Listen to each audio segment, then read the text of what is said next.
Good morning, ma'am. Good morning, sir. I want to introduce myself to you. My name is Nur Hayati. I am 34 years old. I come from Garut, west of Java. My height is 148 cm. My weight is 52 kg. My last education is senior high school. I am married. My husband's job is farmer. I have 3 children. I am Muslim. I am afraid of dog. I not eat pork, but I can handle and cook pork.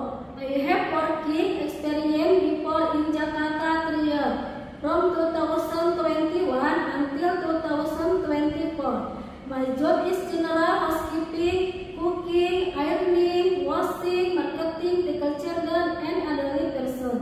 I can cook simple Chinese food like steamed eggs, steamed fish, fried chicken, fried noodle, chicken curry, omelette, and chapchai.